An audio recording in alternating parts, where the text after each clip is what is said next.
Bueno, pues empezamos ya, ¿no? Sí. Sí. Pues buenas tardes a todos, bienvenidos a la sexta sesión del Seminario de la Crítica. Muchas gracias a todos por venir, por seguir asistiendo a estas sesiones, por seguir mostrando interés en el proyecto. En la sesión de hoy nos introduciremos el pensamiento de Herbert Marcuse, de la mano de Luis Alegre, zaonero.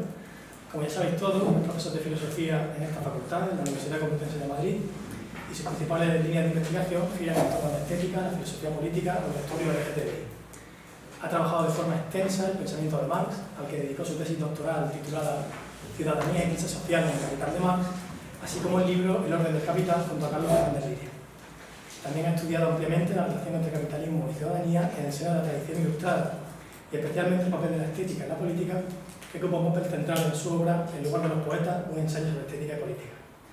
Además de estos libros, ha colaborado en estas discusiones con numerosos capítulos y artículos, entre los que podemos destacar su dirección de la recientemente publicada Enciclopedia Crítica del Género, su capítulo Ilustración, República y Capitalismo en el volumen ¿Qué es la ilustración?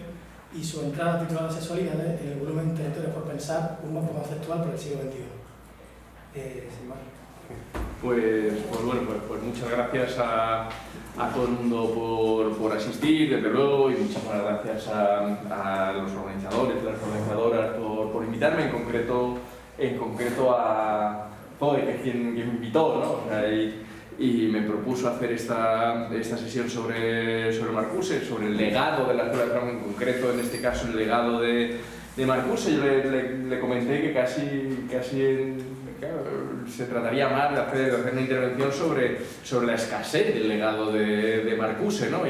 Y que un poco no iba a poder evitar que la cosa tratase sobre la responsabilidad que creo detectar en Foucault en ese escaso legado que parece haber dejado Marcuse. Y como bueno, a Zoe le parece una buena idea, pues en principio es lo que tenía previsto hacer, ¿no? Porque claro, en realidad Marcuse no es en absoluto exagerado decir que fue el filósofo más influyente de los años 60, de los años 70, ¿no? Es decir, fue ampliamente conocido como el padre de la nueva izquierda, ¿no? Es verdad que ya tenía una edad que el bromeaba diciendo, bueno, más bien el abuelo de la nueva izquierda, ¿no? Pero nadie le negaba, por decirlo así, como una autoridad enorme, una influencia enorme sobre todo ese ciclo de movilizaciones que atravesó los años 60, los años 70, no solo en Estados Unidos, también en Europa, y que se referenciaba de una forma muy inmediata en Marcuse, ¿no? O sea, toda esta nueva izquierda que surge en cierto modo en reacción o distanciándose del autoritarismo, del comunismo prosoviético, toda esta, ya digo, nueva izquierda que sobre todo a partir de la Revolución Húngara fundamentalmente, ¿no? O sea, que se expresa en las formas de movimientos radicales, movimiento feminista, movimiento estudiantil, movimiento antirracista, movimiento ecologista, de liberación sexual, desde luego, que genera toda una contracultura de una enorme radicalidad que no se concibe, que no se construye en los términos clásicos del movimiento obrero, no se construye como lucha obrera, no se asigna a sí misma como ninguna de las partes la misión histórica de la transformación. Sin embargo, sí se representan como movimientos revolucionarios, como movimientos intensamente radicales, aunque no se presenten como movimientos de clase como tal, ¿no? Y en este marco, ya digo, Marcuse tiene una influencia imposible de exagerar, vamos, o sea que, ya digo, tanto en el movimiento estudiantil como en el movimiento antirracista, el Black Power de su momento, es un referente importante para el movimiento feminista y, ya digo, de una forma muy destacada para el movimiento de liberación sexual, ¿no? En general yo diría, si tuviese que seleccionar un elemento de su legado, un elemento teórico que resulta decisivo y que lo vuelve un autor, como intentaré defender, extraordinariamente contemporáneo, yo diría que es el haber intentado integrar, junto con Erich Fromm, sin lugar a dudas la importancia de Marcuse es muchísimo mayor, el intento de integrar a Marx y a Freud, ¿no? En la concepción de una sociedad no represiva. Yo diría que es su contribución más importante, la contribución más más decisiva a la teoría crítica, a la escuela de Frankfurt, ¿no? Y sin embargo, ya digo, es un autor que, considerando yo al menos, que es extraordinariamente contemporáneo y extraordinariamente influyente en su momento, sin duda, vamos, comparable, no sé, a Rousseau durante la Revolución Francesa, vamos. Sin embargo, es un autor que cae en el olvido muy rápido. Muere en el 79 y a partir de ahí empieza a perder influencia a una velocidad vertiginosa, ¿no?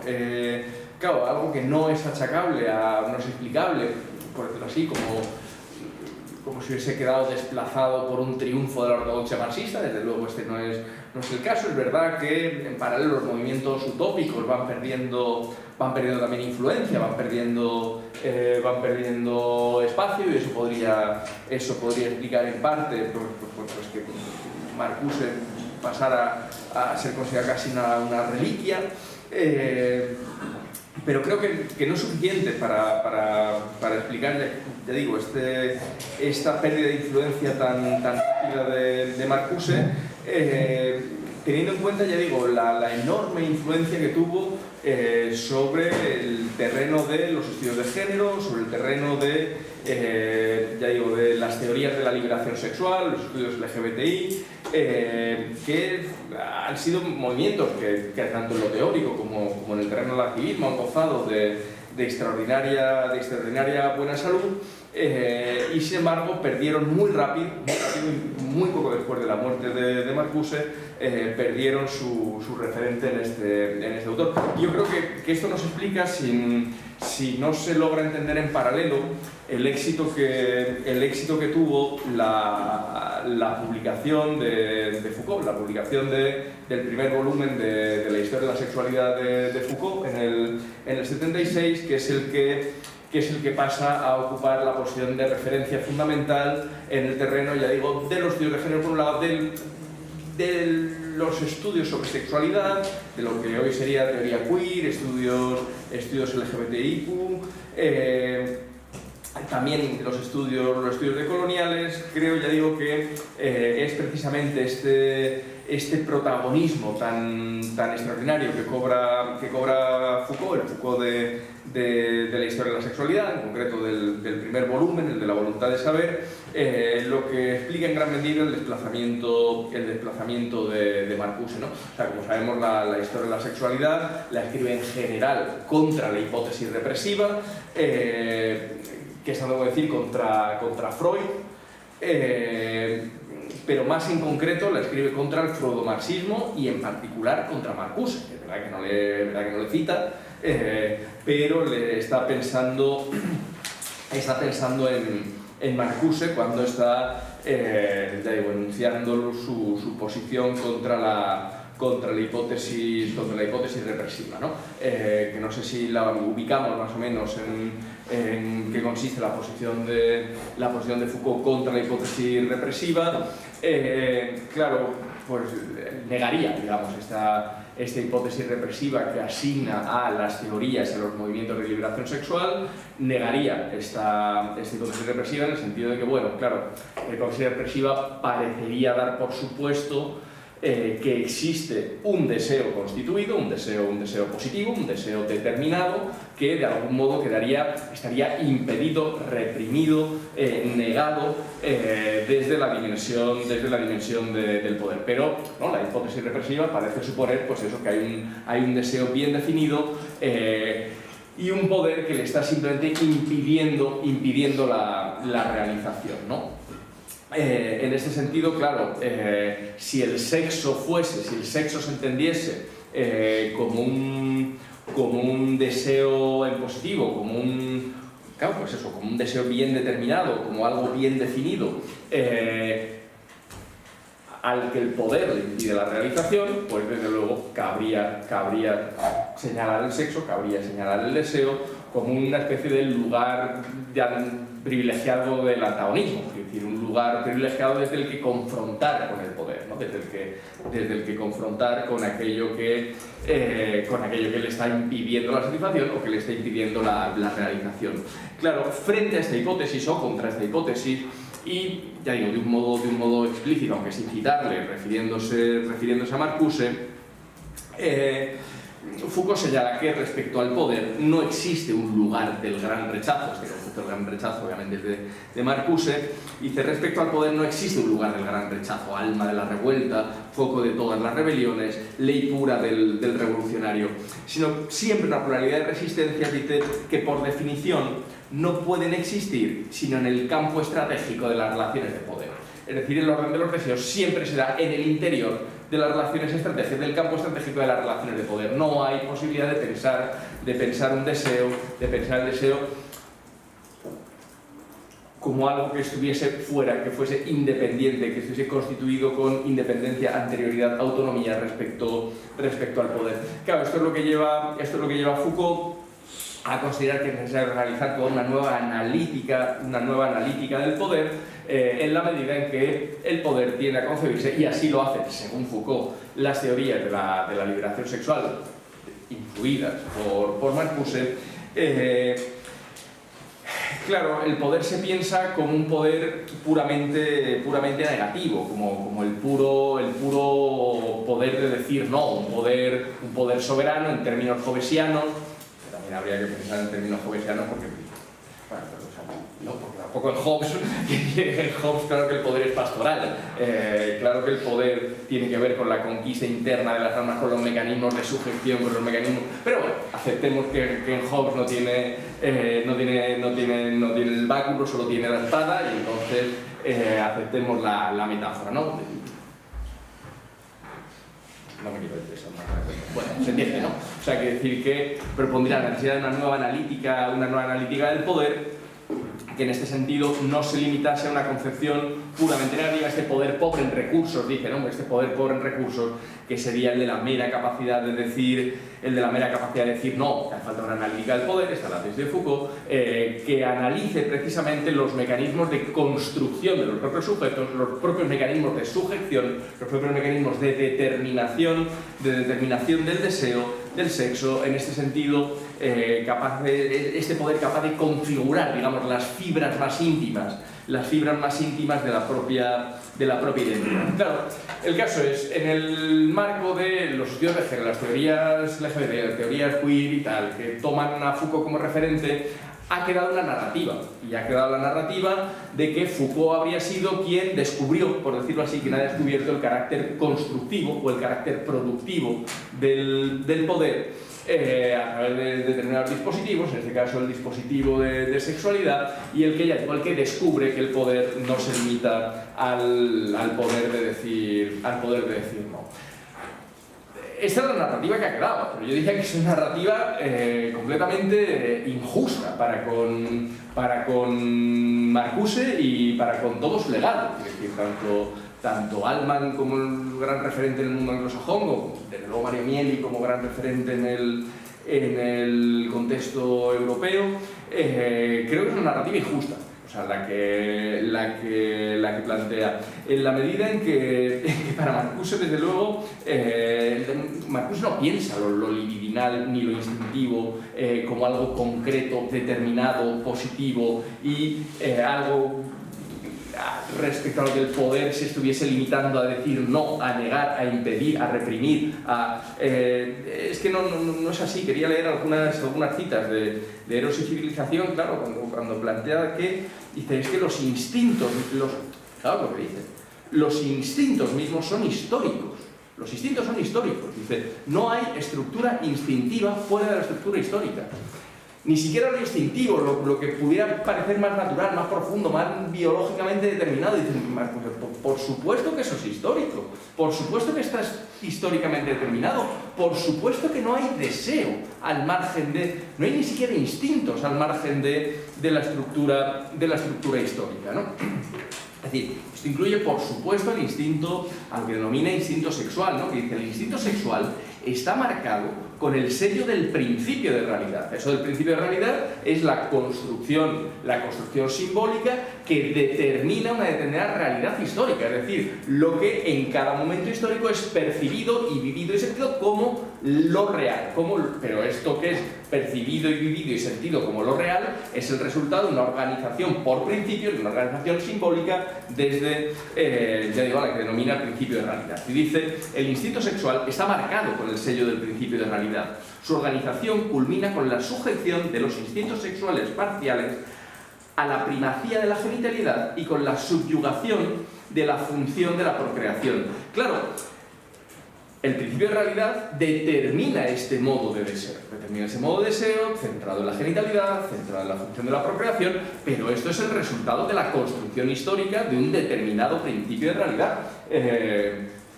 Claro, un principio de realidad organizado, claro, pues en unos términos simbólicos tales que resultan capaces de producir la realidad, pero producir el deseo real, organizar efectivamente los mecanismos de sujeción que determinan incluso las fibras más íntimas del deseo de cada sujeto. Claro, lo que no desaparece del horizonte intelectual de Marcuse, y tampoco lo hace el de Foucault, es la pregunta de decir, bueno, pero ¿podría haber sido otra la configuración? ¿Podría ser otra la configuración? Es decir, ¿podría ser otra distinta de esta primacía de lo genital, esta primacía de la reproducción? ¿Podría ser otra? Pero la cuestión es que cuando habla de que el principio de realidad determina el propio instinto sexual, lo que está señalando es que ese instinto sexual es el que se da. Es el real, no hay deseo real al margen de el que está efectivamente constituido por el principio de realidad del momento histórico o del mundo histórico del que se trate en cada caso, ¿vale? O sea, que de tal forma que en absoluto cabe pensar el deseo en Marcuse, ni el instinto en Marcuse, ni lo libidinal en Marcuse como algo que fuese independiente de la estructura de poder, de la estructura histórica que lo determina en cada caso, ¿no? Llega a decir Marcuse, también en Eros y Civilización, dice que dentro del desarrollo normal el individuo vive su represión libremente. Es decir, la vive libremente, no la vive como represión. Claro, si la viviera como represión sería merecedor de los reproches que le hace Foucault. Es decir, hombre, claro, es que entonces ahí existiría un deseo bien conformado de un sujeto que se opone al poder. No lo vive, el sujeto no lo vive como represión. Dice, el sujeto no lo vive su represión libremente, como su propia vida desea, efectiva y positivamente desea lo que se supone que debe desear. ¿Se entiende se entiende decir, es que ya digo, no es equívoco a este respecto Marcuse, ¿no? El punto de partida de Marcuse es siempre claro que con anterioridad a la estructura histórica, con anterioridad a la organización simbólica, no hay deseo positivo, no hay deseo en ningún sentido al que los humanos podemos referirnos como deseo, que el deseo es el deseo de algo concreto, el deseo determinado, el deseo que tiene objeto fijado, el deseo que no el poder de desear en abstracto, sino entendemos por deseo la posibilidad de desear algo, esto y no aquello, un tipo y no otro, un sexo y no otro.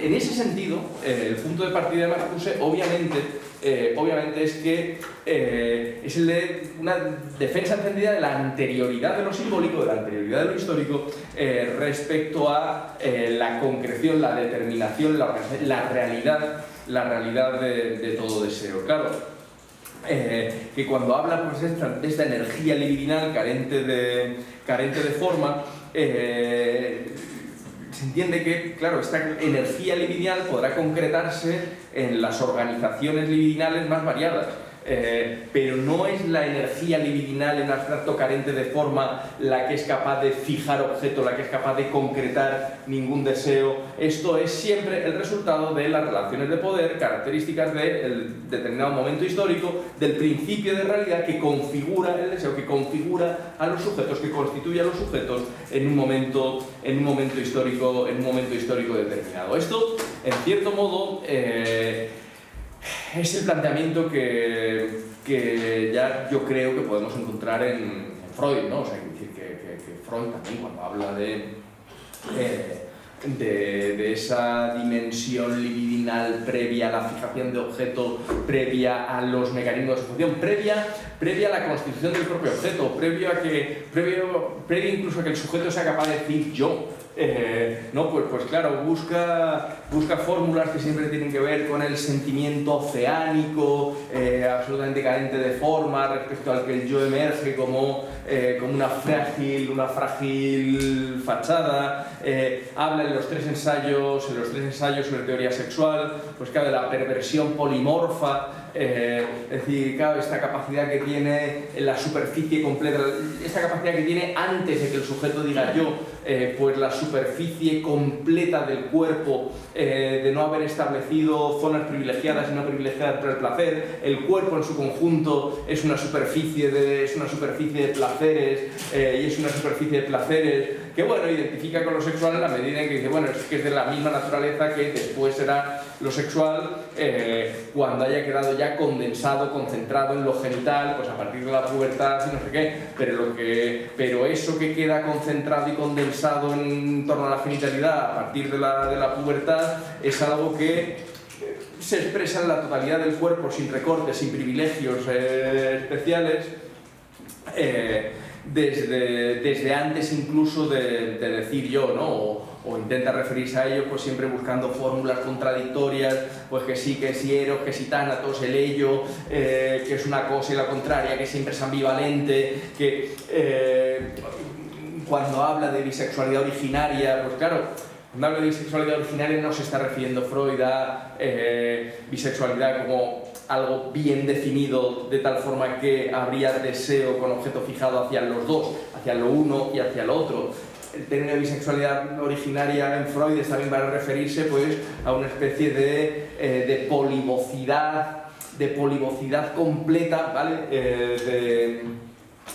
Ya digo, pues eso, de energía libidinal difusa, carente de forma, y que nunca llega a desear nada concreto, que no es capaz de fijar objeto, a menos que o hasta que aquello es organizado, construido, configurado a través de una arquitectura simbólica que lo convierte en un principio de realidad, ¿no? Claro, en ese sentido ya digo, me interesa mucho insistir en que para Marcuse, claro, el orden de los cuerpos y de cómo leemos los cuerpos y de cómo sentimos los cuerpos y cómo los cuerpos desean, es algo que está ya siempre configurado por la ley.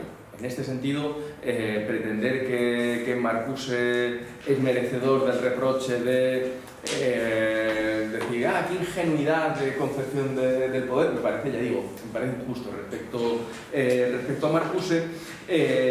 Para Marcuse, te digo, el orden de los cuerpos está siempre configurado por la ley. Lo único que da una importancia decisiva a la cuestión de, bueno, que cabe siempre una pluralidad de configuraciones posibles. Es decir, que tiene que haber la posibilidad, tiene que poderse pensar la posibilidad de un afuera respecto a la constitución del deseo con la que te encuentres en cada momento. Tiene que ser posible pensar un afuera, tiene que ser posible pensar un desde dónde cabría organizar una configuración distinta, qué habría que hacer, cuál es el espacio apropiado para intentar buscar el modo como el propio cuerpo pudiese darse a sí mismo la ley, cómo podríamos hacer, ¿no?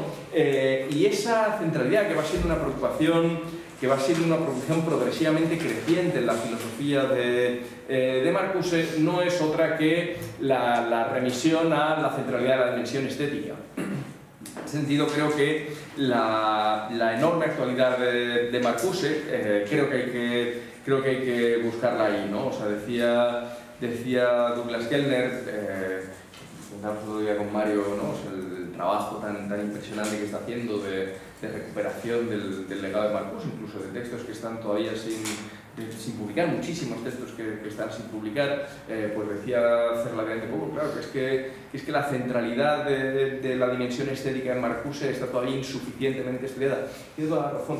Creo que tiene toda la razón. O sea, Douglas siempre tiene toda la razón respecto a Marcuse. no hay nadie que la tenga mal, ¿no? O sea, pero es que creo que es indudablemente verdad, que no se ha estudiado suficiente, no se ha prestado suficiente atención a la centralidad tan absoluta que tiene la dimensión estética en la filosofía de Marcuse. Y sin entender esta centralidad, creo que no es posible entender nada en Marcuse, ¿no? Muy interesante, yo creo también, o sea, sobre todo hacer un seguimiento de las entrevistas, de las últimas entrevistas que concede, ¿no? Marcuse ya muy mayor, después de publicar su última obra se llama precisamente La dimensión estética. Ya digo, es una cuestión que va cobrando un progresivo protagonismo en su obra. Y aquí hay una entrevista que le hace en el 77 Richard Kearney, donde señala precisamente esta cuestión del giro estético en Marcuse, ¿no? O sea, cómo cada vez le da una mayor importancia a la cuestión de una nueva sensibilidad, a la construcción de valores estéticos, y es verdad que le va dando esto va teniendo una presencia, digamos, como cada vez más consciente. Yo diría que no, es que ya desde Eros y Civilización encontramos que la dimensión estética, y además un planteamiento de la dimensión estética anclado, o sea, enteramente basado en el planteamiento de Kant y de Schiller, es el corazón mismo del planteamiento en Eros y Civilización, que tiene en definitiva que ver con cómo lograr efectivamente, pues, esta posibilidad de que la ley no sea algo así como lo que impone una tiranía sobre el cuerpo, sino buscar el modo como los cuerpos puedan darse a sí mismos la ley. O sea, lejos de intentar pensar el orden de las formas de las leyes. Digo, aquí forma, ya digo, Marcuse lo entiende en un sentido muy clásico, o sea, como en general el orden de lo lingüístico, de lo simbólico, lo narrativo, todo el orden de las imágenes, las representaciones, la forma concreta con la que se configuran las cosas, si queréis, lo apolíneo en términos nietzscheanos, ¿no? O sea, o el impulso formal en términos de Schiller, y por material también, o sea, sí es que tiene una concepción realmente muy clásica de lo estético, ¿no? Entendiendo también por material, pues el orden de lo corporal, lo sensible, aquello que reclama permanentemente, que busca permanentemente su expresión, aquello a lo que no cualquier ley le conviene. Aunque no haya recetas definitivas para establecer qué leyes convienen a los cuerpos y qué leyes no, y sin embargo sí que puede tener sentido esa operación, pero esa es la operación estética fundamentalmente, de prestar oído, de dar voz al cuerpo, de dar voz a la materia, para que busque precisamente las reglas, los modos para que se exprese en términos que puedan ser reconocidos como propios, que en este sentido participe de su propia ley, que se construyan órdenes de normas que no existen, claro, pero que fueran órdenes de normas que los cuerpos recibieran como más propios, que los cuerpos recibieran como haciéndoles menos violencia. Esta es básicamente la definición misma de en qué consiste la dimensión estética, ¿no? Respecto a la cual Marcuse dice que obviamente la dimensión estética no puede hacer válido ningún principio de realidad. Dice, como la imaginación, que es su facultad mental constitutiva, el campo de la estética es esencialmente irrealista. Se ha conservado libre en relación con el principio de realidad y al precio de carecer efectivamente de poder de la realidad. Así que en este sentido, el concepto... el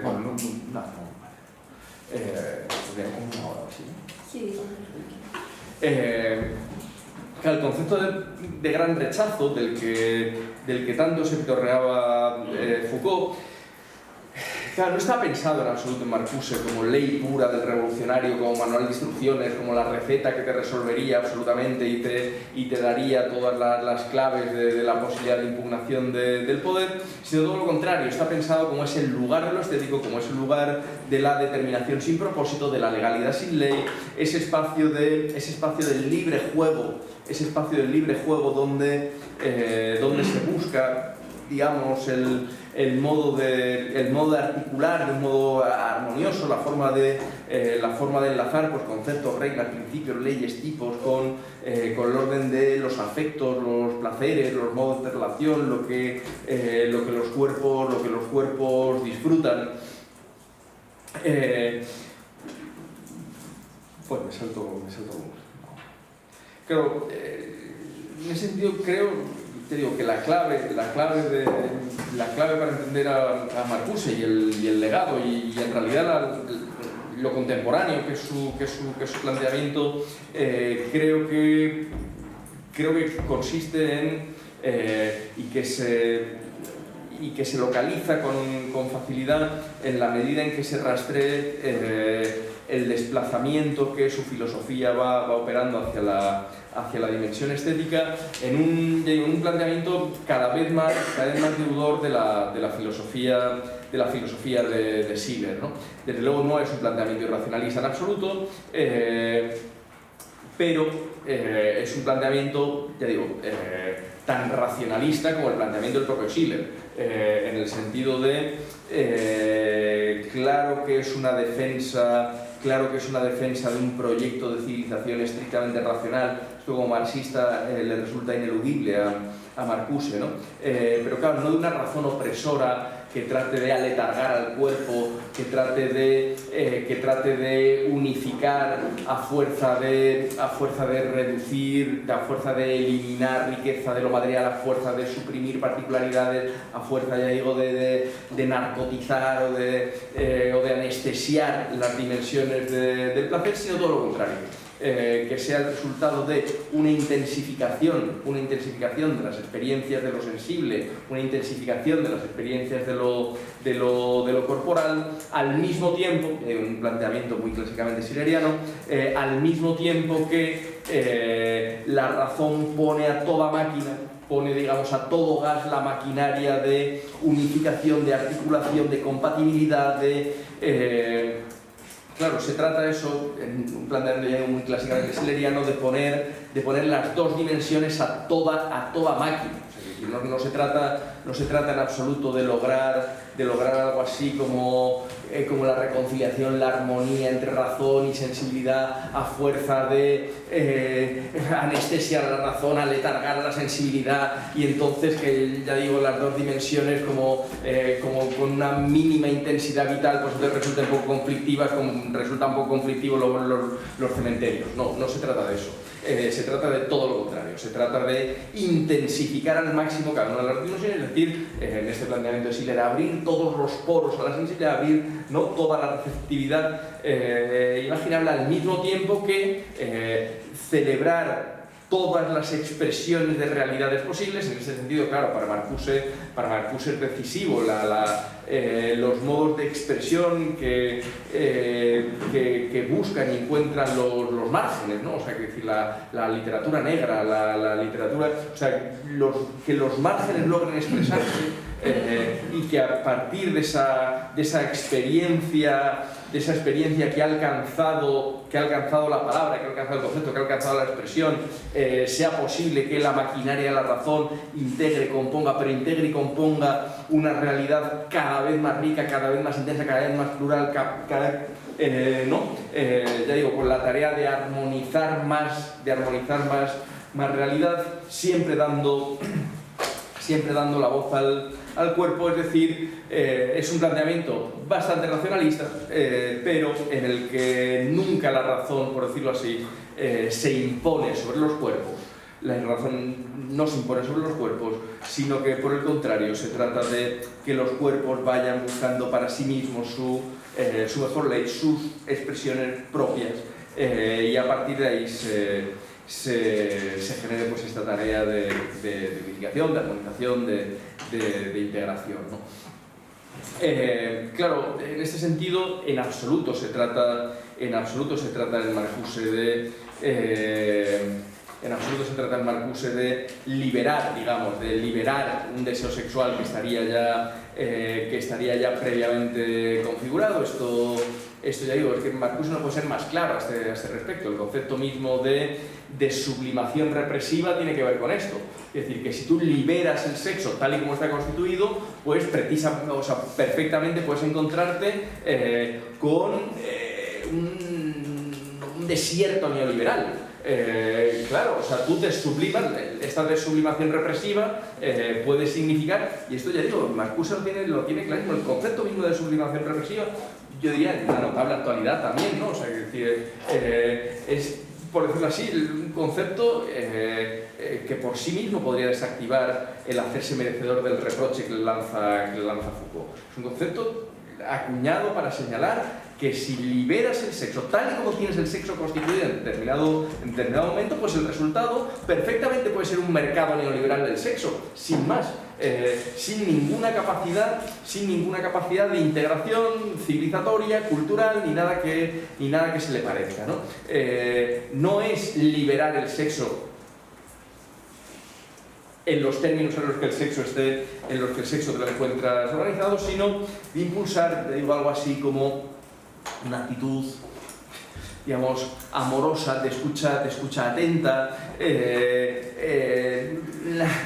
cierta ternura hacia las cosas, un compromiso con la construcción de utopías, pero con la construcción de utopías concretas, es decir, no utopías abstractas, que tú te montas tu película y entonces, sino utopías concretas, es decir, utopías que se construyan sobre la base de escuchar las latencias efectivas de los mundos, de los cuerpos, de las vidas, ¿no? Es decir, utopías que anclen en anhelos que sean, en cierto modo, existentes, que estén latentes. Este es, en principio, lo que se persigue, y esto, claro, no puede expresarse, no puede construirse, no puede pensarse, no puede proyectarse de ninguna manera, más que, dice, pues claro, en el lenguaje de la imaginación y la fantasía. Eso no es la realidad, eso es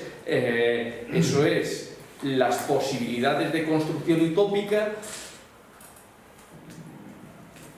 de la que es depositar en la imaginación y la fantasía en la medida en que sea capaz de construir una fuera de representación, y una fuera de representación independiente del principio de realidad. Y esa es lo que Marcuse señala como la verdad del arte. Dice que la verdad del arte descansa en su poder para quebrar el monopolio de la realidad establecida, para definir lo que es real. Y que el mundo del arte es el de otro principio de realidad, y se informa sobre verdades que no son comunicables en ningún otro lenguaje. Claro, esto de señalar la posibilidad de una fuera en el lenguaje del arte, o sea, es muy ingenuo este planteamiento de Marcuse. Respecto al realismo de Foucault, que ve poder en todos los sitios, ¿no? O sea, qué ingenuidad. En realidad todo es poder. Bueno, el asunto es que respecto al mismo tema, podemos decir que Foucault comienza generando una serie de malentendidos, que son una serie de malentendidos recurrentes.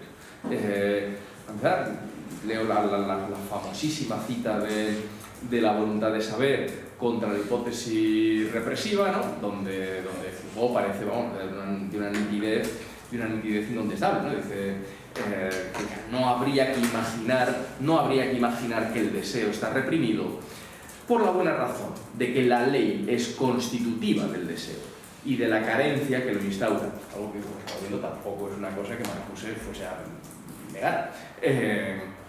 Pero bueno, la tesis de Foucault es que no cabe imaginar que el deseo está reprimido por la buena razón de que la ley es constitutiva del deseo y de la carencia que lo instaura. La relación de poder ya estaría allí donde está el deseo. Ilusorio, pues, denunciarla en una represión que se ejercería a posteriori, pero también vanidoso partir a la búsqueda de un deseo al margen del poder. No hay deseo al margen del poder. El deseo siempre está escrito en el poder, siempre está generado por el poder, siempre está producido por el poder. Claro, antes se le dice, joder, entonces no hay afuera respecto al poder, estamos atrapados, no hay salida, si todo lo que deseamos nos lo ha impuesto el poder, ¿cómo escapamos al poder, ¿no? Esto es una cosa que, una entrevista también muy famosa, el 82, de Gallagher y Wilson, le dice, bueno, pero usted sostiene que el poder no es solo una fuerza negativa, sino también una fuerza productiva. Y te he visto así,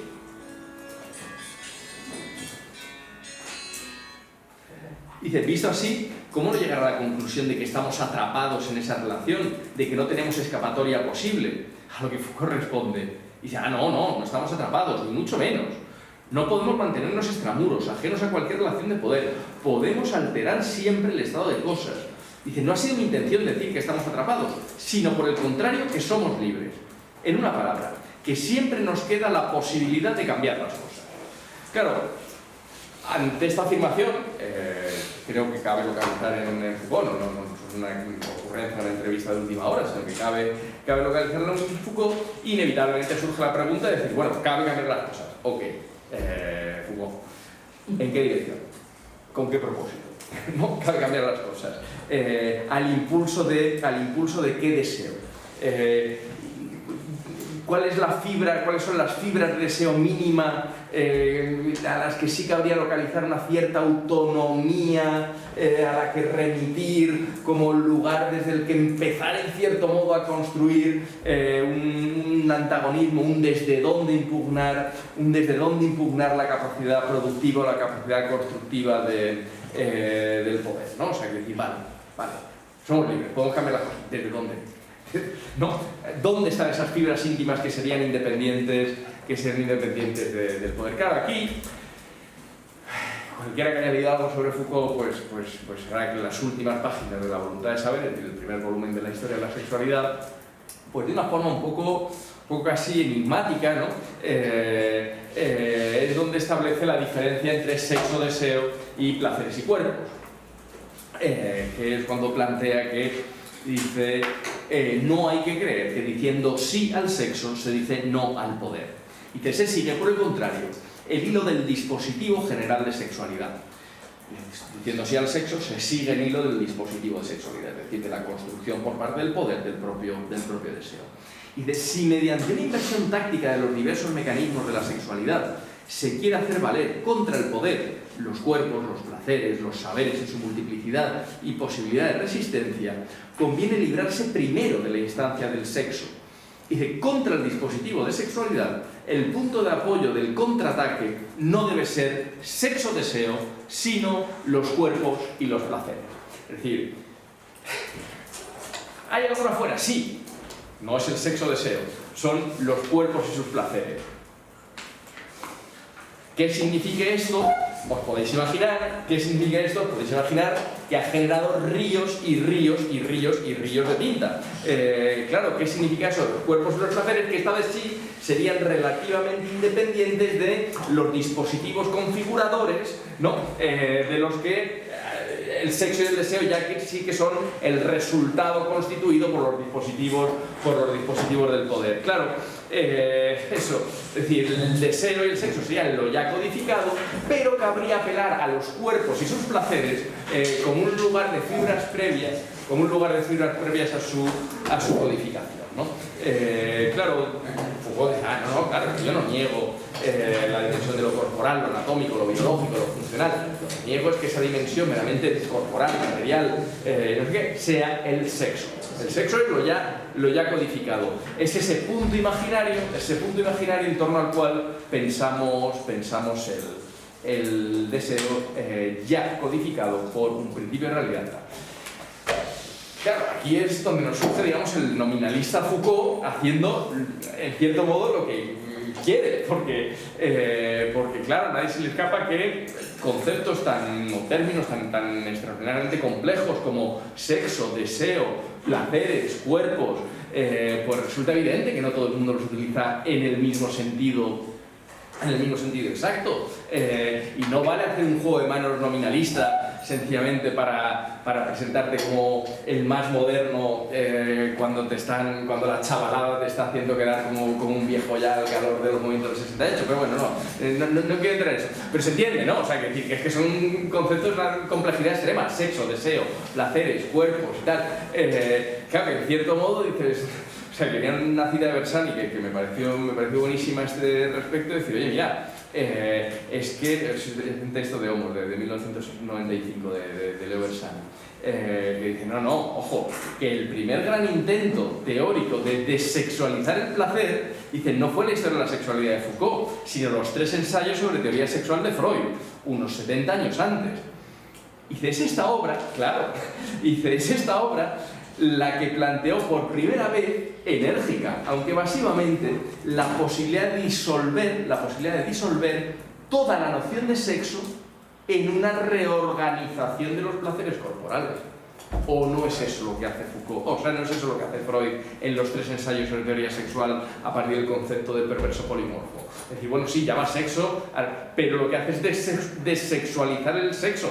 Desexualizar el sexo en la medida en que el sexo es algo que precisamente en su concepto está muy inscrito a una configuración determinada, a una configuración histórica determinada.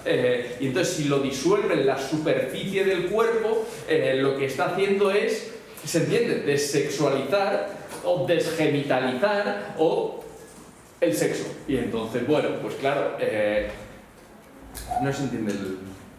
Sí, ¿no? La idea de la idea de Bersani. Claro, en realidad, como estaba comentando, pues no es tan diferente de lo que está haciendo Marcuse cuando... Bueno, sí, claro, pues... Bueno, no, pero prefiero que lo discutamos, sí.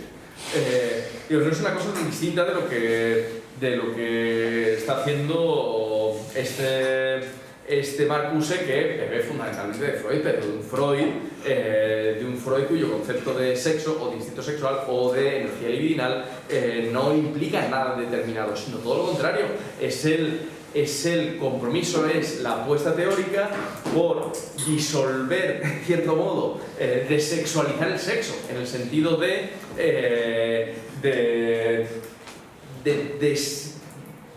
desengancharlo, desligarlo de las determinaciones históricas que le vienen asignadas por un determinado principio de realidad, y recuperar la totalidad del cuerpo para la búsqueda de sus placeres.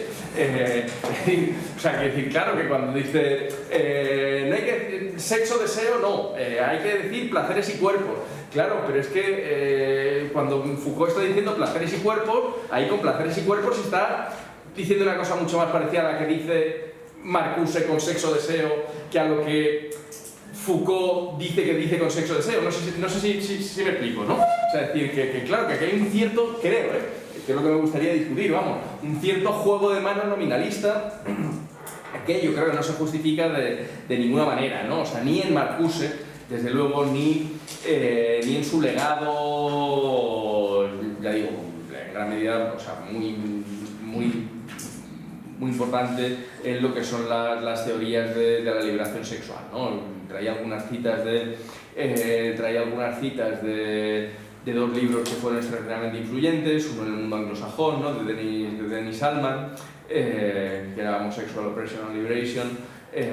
Claro, cosas, ya digo, o sea, estos son herederos inmediatos de Marcuse, ¿no? O sea, son el legado más inmediato de Marcuse, tanto Dennis Alman en el mundo anglosajón como Mario Mieli en el contexto europeo.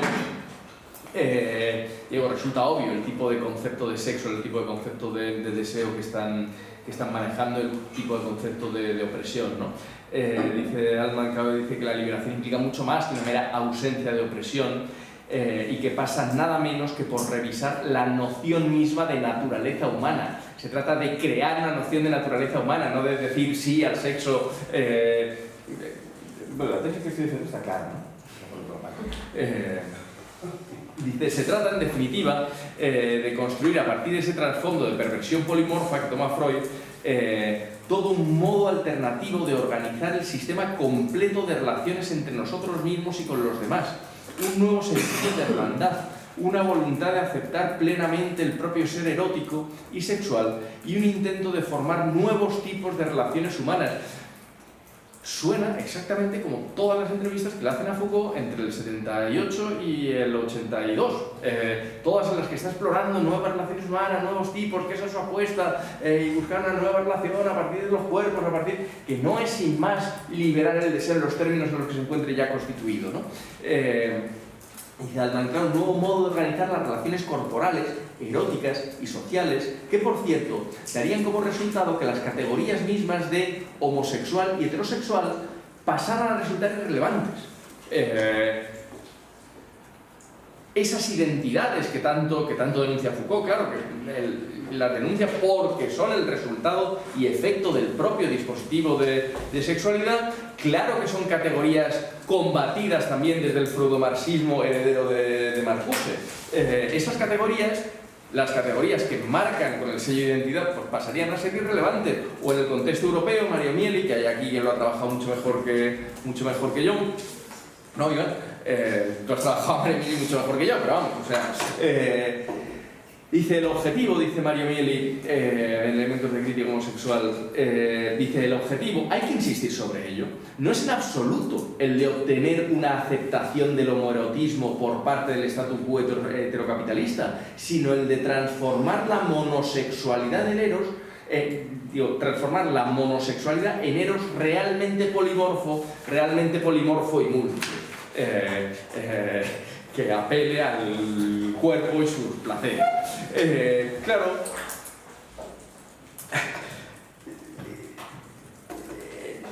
un contexto, ya digo, que este no es, digamos, trae también alguna cita de Ockenheim, aunque no cabe inscribir que Ockenheim no se referencia tanto a Marcuse, ni en el freudomarxismo tal, es más bien heredero de, digamos, un tronco más determinado por Deleuze y Guattari, pero sí que forma parte, por decirlo así, de esta atmosferilla de las corrientes de liberación sexual, te digo, aunque en este caso no inmediatamente heredero de Marcuse, ¿no? Cuando dice, claro, es que la categoría en cuestión, homosexualidad, dice la categoría en cuestión, incluso la palabra misma, dice, son una invención relativamente reciente. Dice, el imperialismo creciente de una sociedad que quiere dar un estatuto social a todo lo inclasificable, ha creado esta particularización del desequilibrio. Dice, al igual que la aparición de la psiquiatría y del manicomio manifiesta la capacidad de una sociedad para inventar medios específicos para clasificar lo inclasificable, el pensamiento moderno irá creando una nueva enfermedad, la homosexualidad. Es decir, esto, es decir, no solo denunciar esta categoría como una categoría propia del poder y no sé qué, sino señalar la responsabilidad de los psiquiatras, de la ciencia, de la psiquiatría en concreto como dispositivo de poder. Esto lo plantea Ockenheim 4 años antes de la voluntad de saber, ¿no? Claro, es consciente Foucault, porque claro, en algún momento se lo preguntan también, hay un texto que no conocía, y me lo pasó de una entrevista del 78 que le hicieron a Foucault. Yo no lo conocía, me lo pasó un compañero que está haciendo el doctorado sobre la obra de Ockenheim, que es cuando le preguntan a Foucault en el 78, decir, bueno, claro, hombre, el concepto de deseo en Deleuze y Guattari, no podrás decir que es merecedor de los reproches que tú haces a los conceptos sexo-deseo. El deseo siempre como lo que desborda, el deseo siempre es revolucionario en la medida en que siempre desborda cualquier configuración de lo simbólico. Siempre cualquier configuración de lo simbólico implica una determinada limitación respecto a algo que es como un polimorfo, desbordante, un cuerpo sin órganos y no se sabe cuántas cosas. ¿Qué? Y aquí Foucault, con todo el desparpajo, pues dice, bueno, no, claro, es que ahí no es tan diferente. El concepto de deseo que utiliza no es tan diferente del concepto de placer y cuerpo que utilizo yo. Y dice, bueno, en realidad es que es una pura cuestión terminológica. Es que yo he preferido elegir una palabra menos cargada. Y dice, hombre, ciertamente, dice, pues contesta Foucault, dice, ciertamente, el uso que hacen Deleuze y Guattari del concepto de deseo es muy diferente. Dice, pero mi problema es saber si a través de esta palabra, a pesar de la diferencia de significado, no se corre el riesgo de reintroducir contra la propia voluntad de Deleuze y Guattari algo así como aquellos asideros médico-psicológicos que el deseo, en el sentido tradicional, llevaba consigo. Dice, pero me parece que al utilizar la palabra placer, que en el fondo no significa nada, ¿por qué elige el placer y cuerpo en vez de ser... Ah, yo elijo la palabra placer, ¿por qué? Porque en el fondo no significa nada. Claro, dije, bueno, voy a elegir la palabra, que está bien, está en su pleno derecho, pero o sea, faltaría más, parece una operación incluso de extraordinario interés, decir, joder, si hay palabras que están muy cargadas y me quiero librar de esa carga, pues elijo otras que estén menos cargadas. Con el sentido común, dice, claro, y al tomar la palabra placer, dice, pero me parece que al utilizar la palabra placer, que en el fondo no significa nada, que sigue estando bastante vacía de contenido y sin tocar el uso posible, al tomar el placer como nada más que un acontecimiento que ocurre, diría, fuera del sujeto, en el límite del sujeto, o entre dos sujetos, en este algo que no es ni del cuerpo ni del alma, ni fuera ni dentro. No tenemos aquí, al intentar reflexionar un poco sobre esta noción de placer, una manera de evitar todo el armazón psicológico y médico que la noción tradicional de deseo llevaba dentro. Todo esto son preguntas. No estoy fundamentalmente apegado a la noción de placer, pero soy claramente hostil a la noción predelesiana o no delesiana del deseo. Claro. Y a partir de este concepto vacío, ¿cómo piensa la posibilidad de que no estemos atrapados, de precisamente que seamos libres, que precisamente pues eso, podamos encontrar una dirección en la que construir a partir de esas fibras con relativa independencia a las que se refiere como cuerpos y placeres? Y aquí lo que nos encontramos es ni más ni menos que con la, no sé si sorpresa o relativa sorpresa, de que la estrategia nítida, la apuesta nítida de Foucault va siendo una progresiva apuesta por el reconocimiento de la centralidad de la dimensión estética. Claro, no solo ya en la arqueología del saber, donde cuando tiene que pensar la cuestión de la fuera, pues la piensa fundamentalmente por referencia al arte, por referencia a la literatura. Hay un artículo muy bueno de Rodrigo Castro, que no me acuerdo cómo se llama, sobre la cuestión de la fuera en Foucault y Laclau. No me acuerdo, sobre Foucault y Laclau y el problema de la fuera, y como Foucault, digo, desde la arqueología del saber tiene que buscar esa fuera en la cuestión de fundamentalmente de la creación artística, ¿no? Pero claro, ya no solo es esta la cuestión, ¿no? O sea, lo que me interesa destacar más bien es la apuesta por la dimensión estética que hace en la propia historia de la sexualidad. En la propia historia de la sexualidad, cuando a partir sobre todo del segundo volumen, el primero, el de la voluntad de saber, el del modo como la ciencia, la psiquiatría, no sé qué, había configurado determinada realidad del deseo, pues estas ciencias sexuales y tal, cuando tiene que buscar un momento histórico libre o previo a la construcción por parte del dispositivo sexual, la construcción del deseo por parte del dispositivo de sexualidad, pues va para empezar al mundo griego, donde una parte fundamental del elogio que hace del mundo griego es precisamente que allí no hubiese tanto moral de código, de lo permitido o lo prohibido, como una estética de la existencia. Dedico un capítulo entero a esta cuestión de la estética de la existencia, de cómo la cosa se construye, pues en términos prudenciales, atendiendo a las exigencias del cuerpo, pero reconociendo también que es una fuerza extraordinariamente vigorosa y que por lo tanto requiere en cierto modo ser ordenada, tal forma que la virtud no tiene que ver con lo permitido, lo prohibido, sino con lo atemperado, con aquello aquello que es capaz de organizar, de tal forma que unos días sí, capaz de ponerle orden. Y dice, claro, pero esto es una estética de la existencia en la medida en que es un modo libre de organizar sin códigos rígidos, pero de organizar una cosa atemperada, proporcionada, compatible con la implicación de los asuntos de la ciudad, con la confianza mutua, con la civilización, si queremos, ¿no? Y claro, y lo que va señalando,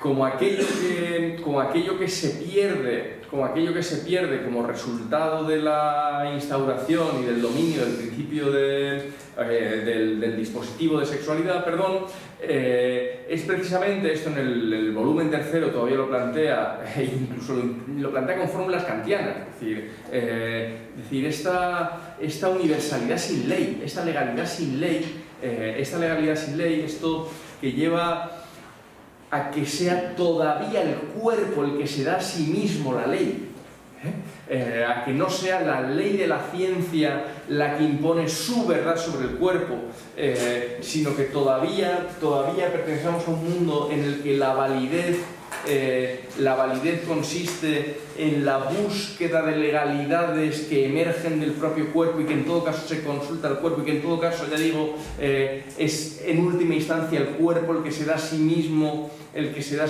la ley, ya digo, utilizando incluso ya digo, la sintaxis kantiana para referirse al asunto, ¿no? Como universalidad sin ley, como esa cuestión de la validez que corresponde a los cuerpos cuando encuentran su propia expresión.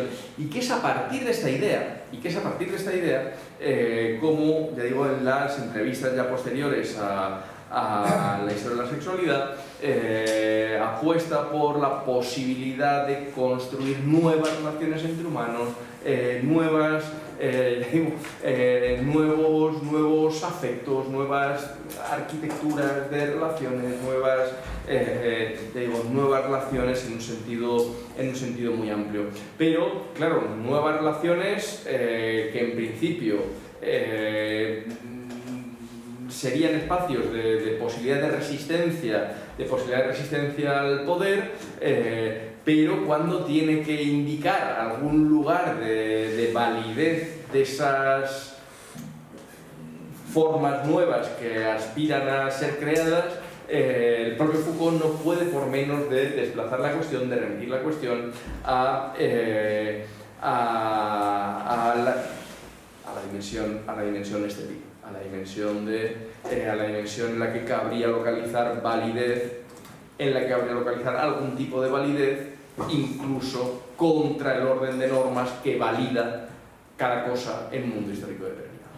Entonces, bueno, yo creo que lo voy a dejar aquí. Más o menos, sí, yo creo que más o menos he entendido lo que quería comentar, y ahora discutir lo que parece no sé cuántos Foucaultianos. Esperemos que no mucho. No, bueno, sí, no, es lo más interesante del mundo del Foucaultiano. Es imposible, o sea, fue lo que más se aprende de un Foucaultiano, es muy interesante.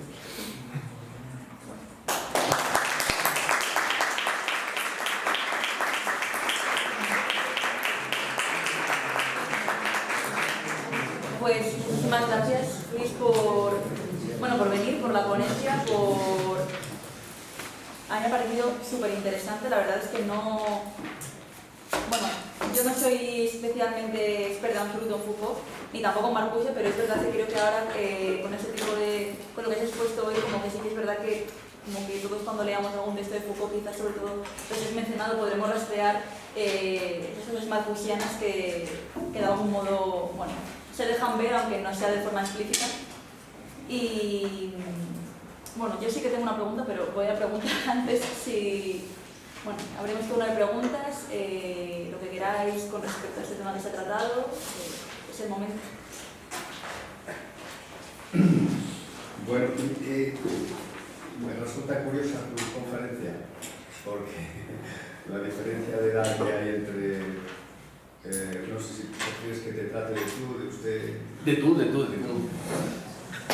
No, lo digo porque es que yo he vivido este momento que tú comentabas de sobre la importancia de Marcuse en la final de los años 60, principios de los 70. Y realmente Marcuse, como tú decías, ha sido un fenómeno espectacular de influencia, pero espectacular, que lo que hemos vivido ese día, no sé, era un personaje que todo el mundo quería escuchar, llenaba auditorios en todas las universidades, todos los estados que iban, y en España era muy difícil entenderlo. De hecho, yo hice mis intentos y fracasé completamente. Hasta tal punto era así que el libro que publicó Seix Vallant, El hombre unidimensional, necesitó una especie de apoyo de lectura de José María Castellet, en aquella época que estaba leyendo Marcuse, que era una especie de necesidad de ayuda que pedíamos todos para que alguien nos explicara qué quería decir Marcuse en su obra. Y yo creo que el problema de la comprensión de Marcuse venía de que aquí no existía una tradición hegeliano-marxista, que hacía imposible entender sus planteamientos. O sea, lo que predominaba aquí era pues, un marxismo ortodoxo, stalinista, más o menos dirigido por los partidos comunistas. Y luego, digamos que la parte gauchista del asunto, es decir, los partidos nuevos surgidos del marxismo ortodoxo, los trotskistas, los maoístas, etc., también eran incapaces también de entender este fenómeno. Una cosa absolutamente espectacular. Total, que nos quedamos en una generación entera incapacitados para entender a Marcuse hasta un poco después. Me llama la atención tu conferencia, como decía, porque es un poco una demostración de cómo la época que uno vive condiciona la manera de ver los textos o de ver la obra del pasado. En la época en la que yo vivía y que más o menos Marcuse escribía estas cosas, era impensable hacer una relación entre algo como Marcuse y Foucault o algo parecido, ¿sabes? Porque eso que hablaba en Eros y Civilización, el principio de realidad, el principio de placer. El principio de placer no tiene nada que ver con... Bueno, no tiene nada que ver, tiene poco que ver con el sexo. O sea, es un concepto socio-psicológico que abarca todos los aspectos de la personalidad, incluido, por ejemplo, pues el no tener que trabajar. Eso sería una parte del principio de placer. Entonces, la vinculación del principio de placer de Marcuse con las cuestiones del sexo, del cuerpo, de no sé qué, es francamente limitado. Y lo que sirve en Marcuse, el principio de placer, es para articular el asunto, explicar los fenómenos de represión que vienen del exterior y el individuo los interioriza voluntariamente, como una nueva forma de autoridad. Es decir, que la autoridad no es exterior, sino que viene del exterior, pero el individuo la recoge, la interioriza y la hace suya, y entonces se encuentra... Inconscientemente. No voluntariamente. Inconscientemente. Y se encuentra a gusto, además, con ello. Es una especie de pedir que sea reprimido esa situación. Y luego el principio de realidad conecta con un asunto, pero claro, tú no lo has tocado en la conferencia, y entonces, pues, podemos dejar simplemente de mencionar que es el famoso libro de él, que es El hombre unidimensional, que a mí me parece espectacular, porque es un poco uno de los primeros análisis sobre las transformaciones de la sociedad contemporánea. O sea, él le llama unidimensional a una sociedad que ha eliminado la posibilidad de que sea contestada por el propio individuo. Es decir, es una ruptura del paradigma tradicional de la relación antagónica del pensamiento y de la realidad y de la realidad del pensamiento. O sea, Marcuse dice, por primera vez en la historia se rompe la dicotomía realidad-pensamiento y se absorbe en una especie de elemento unidimensional soportado por una sociedad con una racionalidad tecnológica que es la que suprime precisamente este elemento. Por eso esta sociedad no es pensable desde el punto de vista dialéctico, porque ha eliminado los dos elementos de la contradicción, ¿sabes? Entonces, bueno, esto esto es difícil de entender ahora porque, a ver, este pensamiento de Marcuse pertenece a la última época revolucionaria que ha existido en el mundo, que es el periodo entre los 60 y los 80, que es cuando se producen todos esos movimientos que conocemos, fue en el 68, cosas que también ocurren en España, Portugal y también en Italia. Cuando se cierra ese periodo, se elimina todo este pensamiento. Por eso también quisiera resaltar lo que dijiste tú, de que ¿por qué de repente desaparece Marcuse del mundo? Porque desaparece lo que desaparece la realidad de la ciudad blanca, ¿sabes? O sea, de repente desaparece la revolución entendida como fenómeno colectivo. El concepto de revolución se descompone en pequeñas revoluciones personales o grupales y este pensamiento de Marcuse queda inutilizado. ¿No? Pero como que era también el pensamiento de Debord, ¿sabes? De la sociedad del espectáculo. Sí. Vamos, esto es un poco lo que quería comentar. Gracias. Claro, por eso lo he centrado en la cuestión de esos movimientos que no desaparecen con la pérdida del horizonte revolucionario. O sea, que decir, el movimiento de liberación sexual o los movimientos LGBTI o el movimiento feminista gozan de buena salud a partir de los 90. Lo que pasa es que a partir de cuando en los 60-70 todos los movimientos de liberación sexual se referenciaban en Marcuse, a partir de los 90 se referencian exclusivamente en Foucault. De tal forma que tú ahora lees cualquier... Y es por eso por lo que los he conectado. Tú ahora lees cualquier texto y todos anclan en Foucault, todos remiten a Foucault, todos se fundamentan en Foucault. En Marcuse no hay ni una mención. O sea, que decir, es un perro muerto, ha desaparecido, es una reliquia, como si no hubiese existido. Digo, porque dices, hombre, claro, si desaparece el referente de un determinado movimiento porque desaparecen los movimientos, hombre, eso no tiene ningún misterio. Pero si los movimientos ganan un protagonismo y una centralidad en la agenda que nunca habían tenido y de repente el que era el referente desaparece y aparece otro referente enteramente distinto, dices, aquí ha ocurrido, porque el movimiento no ha desaparecido, insisto, gana centralidad en agenda a partir de los 90, precisamente. Y esa centralidad, lo que ocurre es que a partir de los 90 ya no se referencia a Marcuse, sino que se referencia a Foucault. Y es por eso por lo que digo, aquí ¿qué ha ocurrido? Pues ya digo, cualquier texto que cojas de estudios LGBT, o sea, Foucault, y Marcuse es como, en serio, como si no hubiese existido, cuando tú sabes la importancia que ha tenido.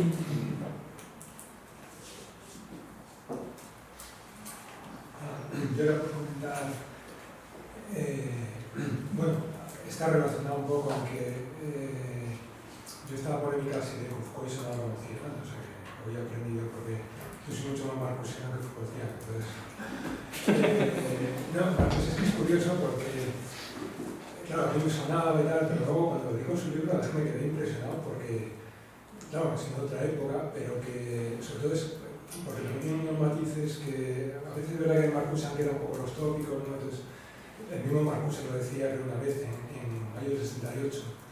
Decía, bueno, la mayoría de estudiantes franceses no han leído mi obra, dice, pero porque no estaba traducida, creo, o sea, algo así. Decía, pero bueno, dice, me parece bien que reivindique más o menos lo que saben que yo digo más o menos. Pero es verdad que cuando lees los libros, por ejemplo, bueno, el nombre bidimensional, estos, es una cantidad de cosas que, y sobre todo, era por resaltar algo que no está más relacionado con la dimensión estética que has tocado tú, más que con lo otro. Pero bueno, pues si estás de acuerdo, ¿no? Que es, por ejemplo, a mí Marcuse me gusta mucho ese halo romántico que tenía, que él mismo reivindicaba, por ejemplo, una conversación con Habermas. Hay un momento que dice, lo siento, pero yo soy un romántico incorrosible, ¿no? Cuando dice estamos hablando de, digamos, una conversación que es buenísima, o sea, y entonces, y además eso se repite, por ejemplo, en la dimensión estética también, en un momento en que reivindica, cuando dice, el romanticismo ha sido atacado muchas veces por el marxismo ortodoxo y tal, y él siempre reivindica como, o sea, los placeres en el sentido, pero del colorido, del placer de la pintura, el placer de la vida, o sea, lo que merece la pena en la vida, ¿no? Lo que de verdad merecía la pena en contraposición al capitalismo, que es lo más feo que hay, ¿no? Entonces siempre reivindica esa estética, esa, ¿no? Y entonces cuando reivindica pues a Goethe, a los padres de Bató, que son de Rococó, que claro, ¿cuántos marxistas has oído tú? O sea, hemos oído reivindicar a Goethe, a Proust, al romanticismo, tal, muy pocos, porque es verdad que la mayoría, sobre todo marxistas militantes, claro, yo es que los que he conocido, la mayoría, pues claro, hablan del proletariado, tal cual, y con mucho, pues ven a Bertolt Brecht, pues te sales de ella, empiezan a mirar, uy, este es un pequeño burgués, ¿qué tal? ¿No? Y claro, Marcuse era todo lo contrario, o sea, era alguien que precisamente lo que decía es el socialismo hay que construirlo para poder disfrutar todos del arte burgués, o sea, para que todos podamos tener la oportunidad de desarrollar esa sensibilidad, no para, porque claro, eso no tampoco tendría sentido. Y a mí eso, por ejemplo, me gusta mucho, de hecho tenía ahí, pero bueno, no lo veía porque si no se valía, pero era un trocito de número unidimensional donde reivindica la palabra romanticismo, que además hoy día es una cosa que también viene a cuento, ¿no? Porque, pues claro, dices que al capitalismo le molesta el romanticismo, claro, el capitalismo que requiere romanticismo, el romanticismo es colorido, es sensibilidad, es sensualidad, claro, el capitalismo lo que te quiere es currando todo el rato y no te despistes de la máquina, de la cadena de montaje ni de nada, ¿no? Entonces, esa parte que a mí me gusta mucho, y luego otra que me gusta mucho de él, que es una cosa también que no he visto casi nunca en los marxistas, que es la subjetividad. Él, por ejemplo, reivindica mucho la subjetividad, también en la dimensión estética, pero en otros libros también, o sea, por ejemplo, en Eros y Civilización, en las primeras páginas, hay un momento en que reivindica un psicoanalista alemán, el Schachtel, que escribió un texto sobre la memoria autobiográfica. Entonces hablaba de Proust, hablaba mucho, entonces decía que claro, que la memoria autobiográfica tiene un componente rebelde también frente al capitalismo. Claro, el capitalismo quiere haciendo lo que tienes que hacer hoy, inmediato y lo práctico y tal, ¿no? Y claro, ponerte a detenerte en los recuerdos de infancia, de los colores, no sé, claro, eso rompería casi el orden social capitalista, porque claro, no está contrapuesto, ¿no? Y claro, me sorprendió también que lo reivindicaba ahí, porque yo se lo había leído, bueno, por accidente, por otra cosa, en un libro de Oliver Sacks, del prólogo este, ¿no? Entonces citaba ahí en esa primera, fíjate, y aquí lo cita Marcuse, ¿no? Y luego, nada, y lo último ya es una cosa que bueno, aunque él lo tocaba de refilón, pero es una cosa inédita, yo creo, en los marxistas, por lo menos hasta Jorge Gresma, que es de los casi el único marxista, desde luego de esos años, y que alguna vez ha hecho mención a la explotación de los animales también. Y lo hace en el número unidimensional, en unas dos páginas ahí que son conmovedoras, cuando dice esto de y parte ciencial, hablando del mundo, parte ciencial es el maltrato a los animales, la obra de una sociedad humana cuya racionalidad es todavía irracional, y algo sí, o sea, es un texto así muy... Y claro, es una cosa inédita, hombre, Adorno, Horkheimer sí lo tenían, pero bueno, incluso es considerado tan combativo, ¿no?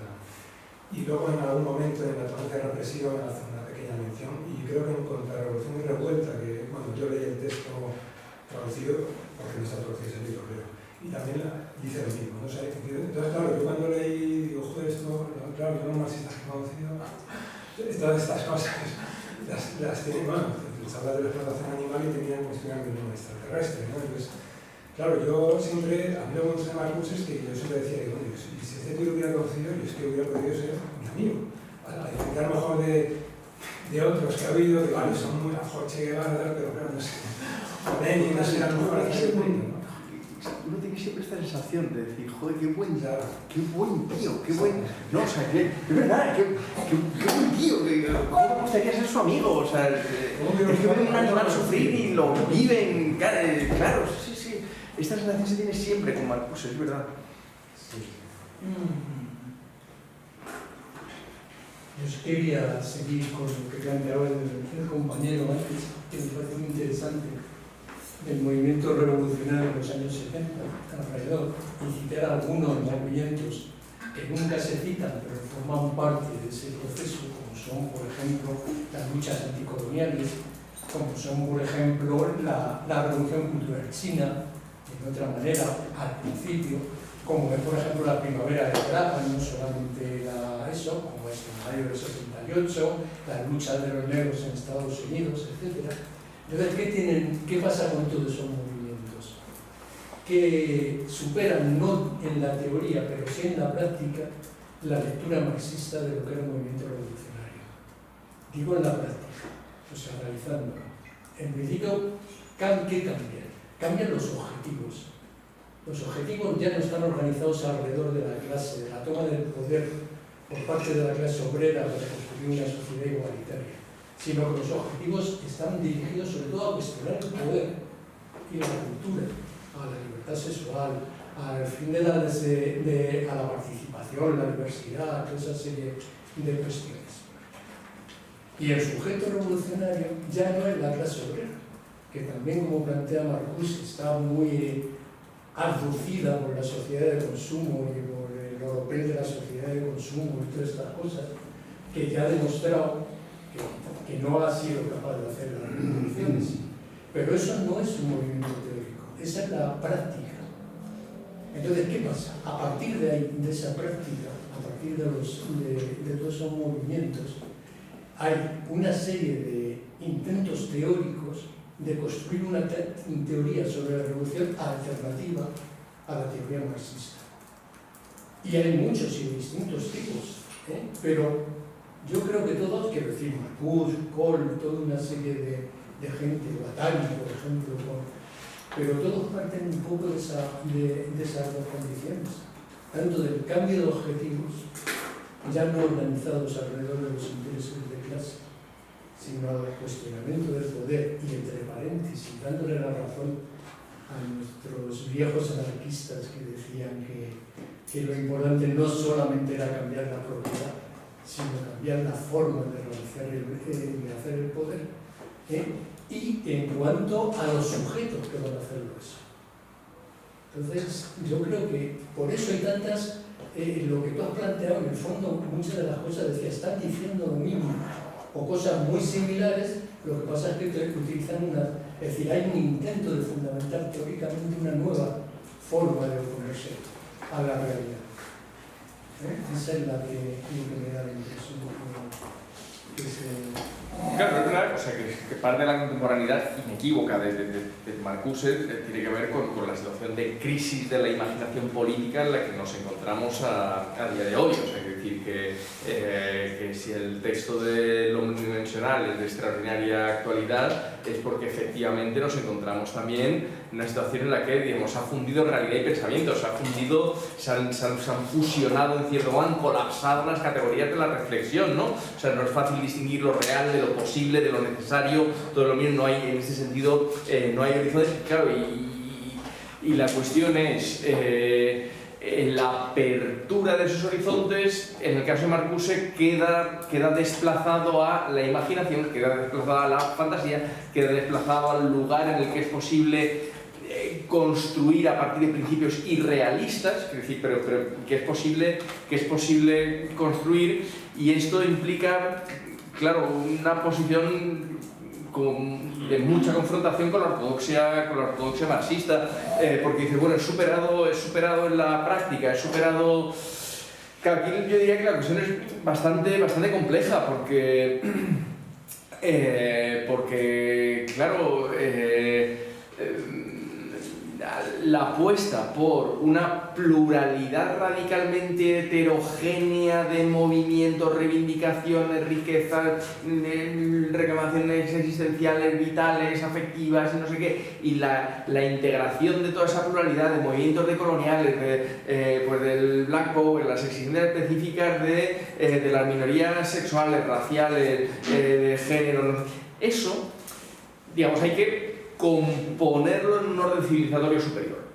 Claro, pero componer eso en un orden civilizatorio superior exige unos fundamentos de validez que son distintos a aquellos en los que creía o fingía apoyarse la ortodoxia marxista. Porque claro, si tú lo que tienes es una concepción de la historia según la cual en cada momento hay un determinado particular, en este caso la clase obrera, que tiene la misión histórica, pero la tiene, o sea, es decir, y el particular clase obrera tiene la misión histórica de construir la siguiente figura del universal, es decir, la siguiente figura de una sociedad amplia, enriquecida y no sé qué. Pues entonces, el tránsito y la validez del tránsito y el acierto o la perfección del tránsito remite a una cuestión de conocimiento. Hay ciencia respecto al asunto. Hay ciencia. Pretende haber ciencia. No, o sea, se pretende. La ortodoxia marxista pretende sostenerse en un fundamento de validez que es del orden de lo teórico, del orden del conocimiento, del orden de la ciencia de las cosas de la realidad, la ciencia de cómo se despliegan de verdad las cosas en la historia. Claro, esto es lo que Marcuse no puede aceptar de ninguna manera. De tal forma que necesita, ni Foucault, por supuesto, necesita desplazar el fundamento hacia otro lugar mucho más incierto, pero más verdadero, me atrevería a decir, ¿no? Que es el de, bueno, cómo integras de un modo que... Encantado la referencia que haces, la entrevista que le hace Habermas, que es una entrevista, bueno, me parece magistral, desternillante. La conoceréis, ¿no? O sea, he leído cosas de cuando dice, bueno, pues todo lo que deciden pues, es una intensificación de la vida, el enriquecimiento de la vida, ¿no? Eros y no sé qué, ¿no? De esto que se ríe un poco Habermas, le dice, bueno, ya, pero eso se discute. ¿Qué se discute? Eso es obvio, tan obvio como que el paisaje resulta más feo si levantas un edificio de 10 plantas a la orilla de un río. O sea, eso es obvio con el tipo de obviedad que caracteriza la belleza, no el conocimiento. Es decir, no va a defender algo así como leyes de la historia respecto a las que quepa un acceso teórico, porque eso solo es viable en la medida en que puedas establecer que hay un particular verdadero de emancipación, que hay un particular que le corresponde de verdad la misión histórica de la construcción de la siguiente figura civilizatoria. Y eso es lo que Marcuse no está dispuesto a aceptar de ninguna manera. Es decir, hay una pluralidad de experiencias vitales que no son vividas en igualdad de condiciones, que no encuentran modos de...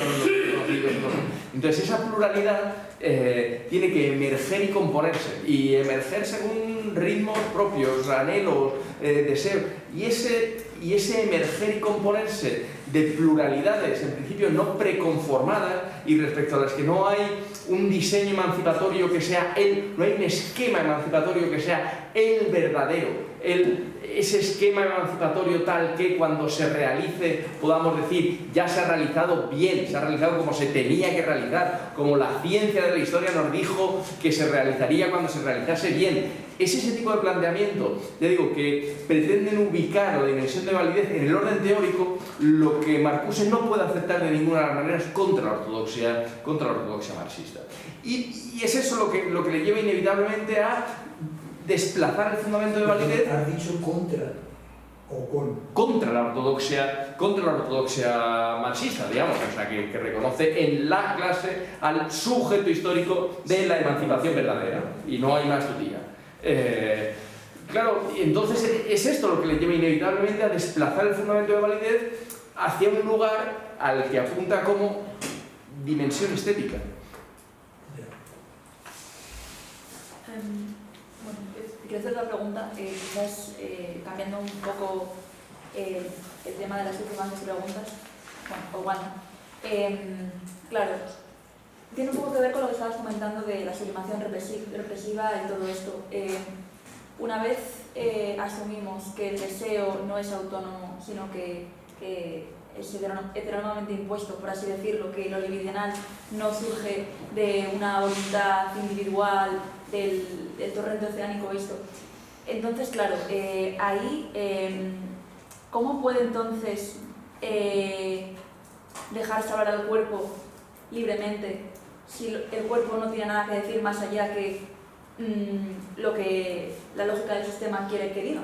Es decir, ¿cuál es el lugar donde lo libidinal puede ocupar un cierto puesto de resistencia?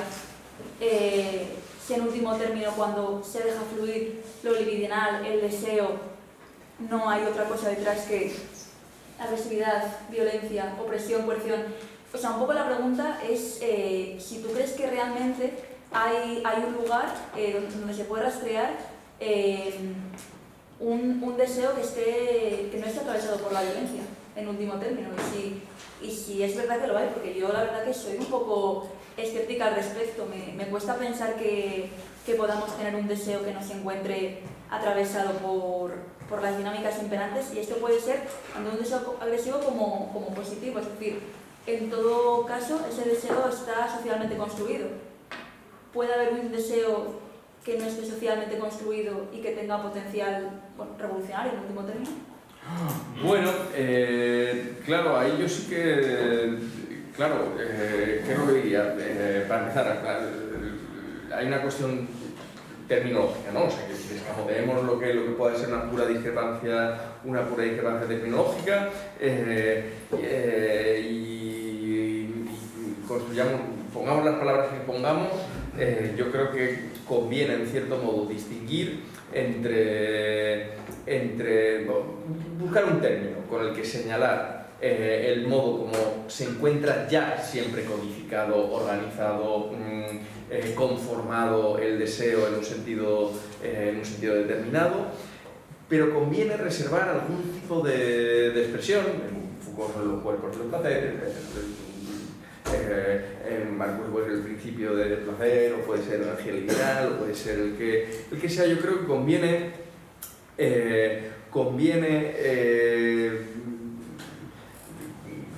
buscar algún tipo de modo de referirse a eso, a lo que en cierto modo no te puedes referir, porque claro, sería porque te estás refiriendo a algo así como a un trasfondo de posibilidades no realizadas, a una caja negra, ¿sabes? A un trasfondo oscuro de posibilidades no realizadas, pero que serían realizables, pero que necesitas algún modo de referirte a eso, de concebirlo, como para que no se te solape por completo, para que no te colapse en la categoría de la reflexión, para que no se te solape por completo lo real con todo lo posible y con lo necesario. Es decir, de tal forma que pensemos que bueno, pues lo real es lo único que puede haber y por lo tanto es necesario. Es decir, que no hagamos esto, ¿no? O sea, sino que siempre pensemos que en principio, esté como esté configurado el deseo, siempre podría estar configurado de otro modo. Y que a partir de ahí puede incluso tener sentido prestar atención, prestar unos oídos afectuosos y... O sea, no me quiero poner ñoño, pero una atención, ya digo, una cierta ternura en la atención que permita localizar, bueno, que es una cosa a la que, por ejemplo, Mark Fisher da una importancia decisiva, es decir, no, localicemos los malestares contemporáneos, porque hay malestares. Y no es una cosa tan rara de localizar el que tú de repente, haciendo lo que te apetece, esta anedonia depresiva, ¿no? Esta hedonia depresiva. Dices, tú haces lo que te apetece, todo el rato haces lo que te apetece. Entonces estás ahí sin parar de tal. Dices, y estás haciendo en cada instante lo que te apetece. Bueno, sí, pero mira, se te queda un desasosiego, se te queda una ansiedad, se te queda un no sé qué, que tienes que poder escuchar. Y que dices, joder, no tiro esto al váter y me paso con mis amigos toda la tarde sin el móvil. ¿Y por qué no lo hago? Porque no quiero, porque tengo... Pero me genera un cierto malestar. No hay posibilidad de escuchar a ciertas fibras. No es posible escuchar ciertas fibras que te dicen, estás queriendo mal, estás buscando mal lo que te hace feliz, lo que te complace, lo que te satisfacía. No es posible. Claro, para poder prestar atención a esas dimensiones que hacen perfectamente compatible la atención minuciosa a tu deseo con niveles de malestar absolutamente sin precedentes. O sea, esta es la situación contemporánea. En la que la desublimación represiva, diría Marcuse, ¿no? Una desublimación total, venga, que cada uno haga lo que quiera, sin embargo, se produce en paralelo con unos niveles de malestar social, de depresión, de ansiedad, de patologías mentales. Vale, necesitamos una arquitectura de conceptos que nos permita pensar esto.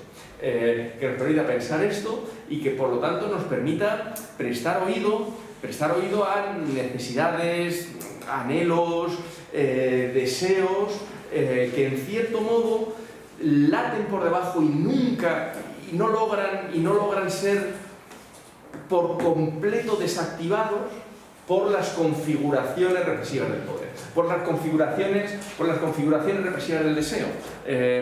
Hay algo que escuchar, cabe escuchar, aunque sea en un tono muy tenue, cabe escuchar anhelos, deseos de nuestra propia corporalidad que laten, subyacen, aunque sea de un modo latente y con sordina, de tal modo que si los escuchásemos con atención y con ternura, estaríamos en condiciones de crear relaciones afectivas, más satisfactorias que las que creamos, porque son las que deseamos y son las que buscamos. No sé si contesto más o menos la pregunta. Sí, desde luego, pero sí, por ejemplo, yo ahí veo que, entiendo lo que dices y desde luego estoy de acuerdo, menos en parte, pero me parece que con eso es más sencillo, digamos, o sea, tú puedes darte cuenta de lo que está mal, por ejemplo, es decir, básicamente, esto está bien en negativo, es decir, yo así con esto me siento mal, pero es como que eso de algún modo no es suficiente para establecer un caudal por el que construir un deseo en positivo. Entonces, como que de algún modo sí que tiene que haber cierta razón que se imponga al cuerpo. Una razón, a mí tampoco me gusta la razón, no razón, pero sí algo que te diga que, pues por ejemplo, está mejor querer abrazar a tus amigos que querer tener una actitud agresiva en el sexo. Por ejemplo, tiene que haber algún tipo de razón que te diga que una cosa es, digamos, más positiva en un sentido de ternura, de afecto, que la otra. Y que una tiende a una agresividad social y otra, pues quizás no. Entonces, ¿cómo encontrar...? Bueno, ahí, o sea, que ahí de lo que se trata es de... Bueno, pues yo diría... Yo no sé, por eso te pregunto. No, bueno, no es una cuestión menor, es una cuestión importante. Pero yo ahí diría, claro, libre juego. Libre juego en el sentido de abrir un margen para la exploración, para la desactivación. Por ejemplo, o sea, claro, esto dice, vale, la agresividad en el sexo. Esto es un asunto en el que Foucault y Marcuse, claro, o sea, a Foucault, por ejemplo, le parece una soberana estupidez. A Foucault le parece una soberana estupidez pensar que bueno, lo que se está satisfaciendo en el sexo BDSM es sencillamente pues como una agresividad constitutiva y no sé qué, que la satisfaces ahí en el juego. Que esto es sencillamente un modo de introducir una nueva relacionalidad que parodia la violencia. La posición de Foucault, o sea, Bersani se pitorrea de ella de una forma, o sea, sí, de una forma muy divertida. Todo el capítulo del papi gay sobre este asunto, pero le parece una estupidez a Foucault pensar que aquí se satisfacen, que al revés, que lo que se está haciendo es montar una performance, montar una parodia, que lo que en cierto modo es desacredita, o sea, a mí me parece una posición como muy alambicada la de Foucault para defender la violencia en el sexo, para defender el sexo BDSM, ¿no? Mientras que un planteamiento Clem Freud, pues dice, bueno, vale, ¿y si hay una pulsión de agresividad que se puede descargar sin producir efectos? Que se puede satisfacer, pero satisfacer sin producir efectos. Bueno, pues articula su espacio de satisfacción sin producir efectos y entonces así a lo mejor ocurre que después no te pones a maltratar al perro, sino que le has creado un espacio de fantasía para su satisfacción y entonces ya pues has liberado energía. ¿Me explico? Pero todo eso pasa, Diego, la posición que se adopte creo que en cierto modo pasa por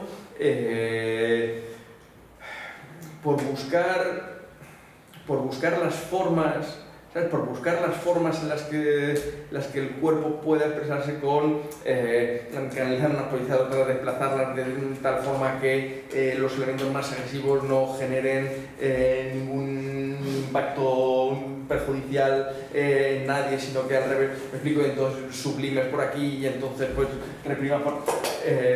claro, toda esa operación para empezar lo que te abre de nuevo, por decirlo así, es la distancia entre lo real y lo posible, entre lo real y lo configurable.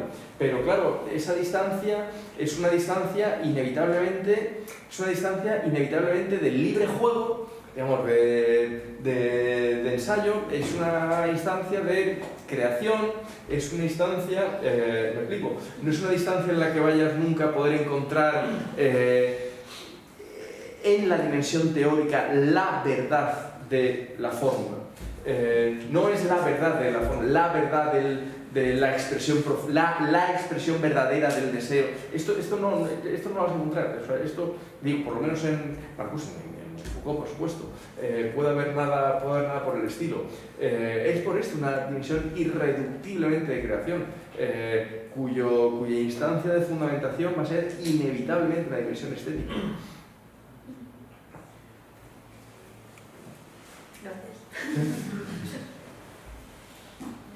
¿Alguien tiene alguna pregunta más? Tengo una duda, porque el compañero que llama Macho dijo que al final convergen, ¿no? Marcuse y Foucault, y de pronto no estoy seguro que es así, ¿no? Como decías que en Marcuse lo acabas de describir como ese trabajo sobre la atención, que es más a lo mejor una experiencia estética y tal, en el que va a buscar su definición de estética en Chile. En Foucault más, a partir de los 80, habla de técnicas de sí, etcétera, que lo acabas de describir, ¿no? Y ¿dónde, pues una pregunta muy sencilla, para Foucault, ¿dónde radica esa experiencia estética? ¿Tú crees que sí? Bueno, es que estas técnicas de sí no son técnicas, o sea, que decir, son artes de la existencia.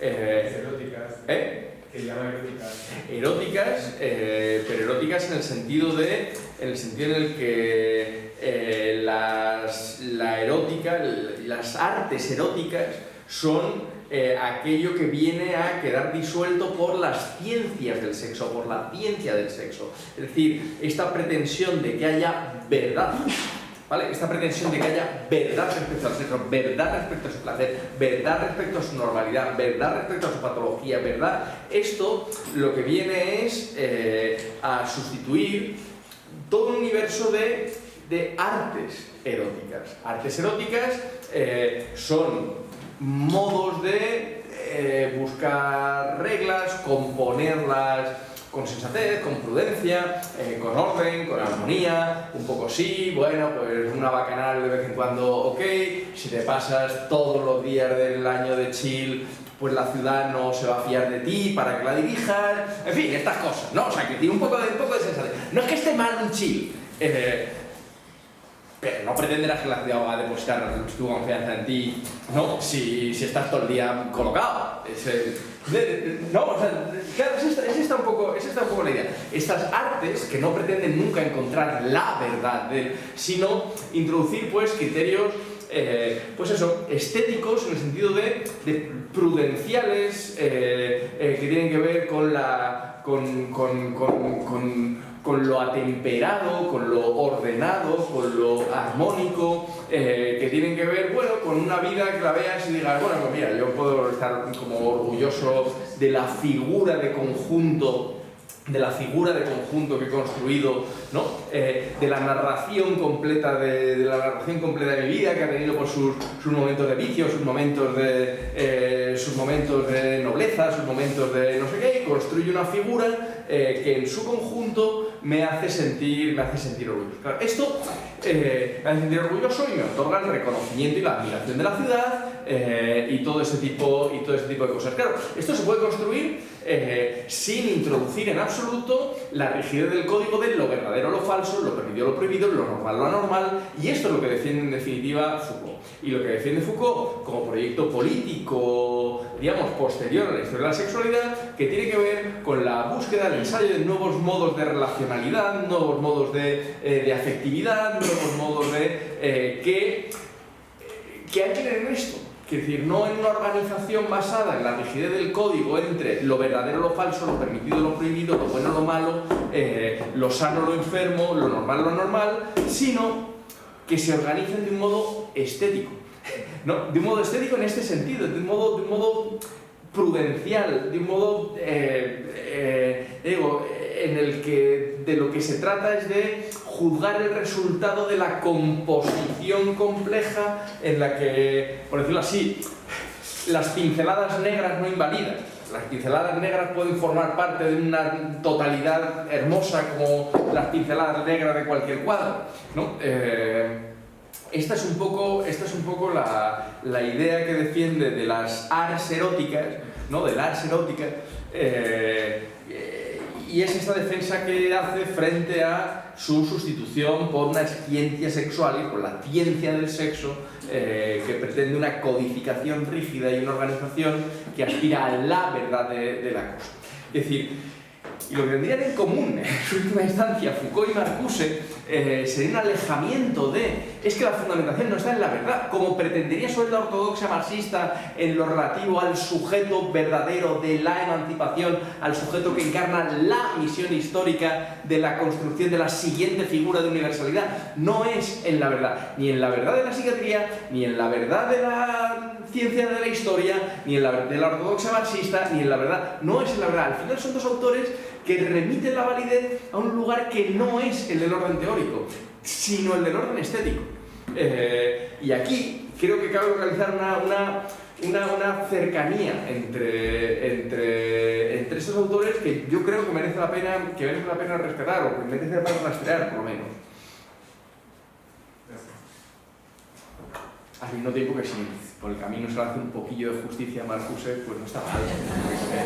Es muy buen tío. Esto es verdad, y no es justo que ahora sea como una especie de perro muerto del que nadie se acuerda, ¿no? Yo creo. En una entrevista en el 69, que al final, una sociedad socialista que no garantiza el derecho a la soledad, el derecho al silencio, el derecho a la vida privada y la autonomía individual, esa sociedad todavía no es socialista. Y claro, eso sirve para atacar, ciertos comunitarismos, a lo mejor muy opresivos, pero también para atacar el capitalismo, porque qué derecho a la soledad, al silencio, a la vida privada tienes en una fábrica 8 horas sin parar o de comerciar o tal. O sea que ese tipo de cosas, claro, sirven para atacar mucho lo que pasa hoy en día. Vale, yo quería retomar una pregunta que ha hecho Zoe, la primera que ha hecho sobre digamos, como buscar un poco, bueno, lo que yo he interpretado un poco así, como buscar un poco ese lugar de creación del deseo, que a buscarlo es muy difícil si estamos desde aquí una hora, que es como una vida dañada, digamos, remitiéndose un poco a otro, ¿no? Entonces, mi punto iba un poco hacia que me preocupan un montón las distinciones que hacemos para analizar el mundo, digamos, ¿no?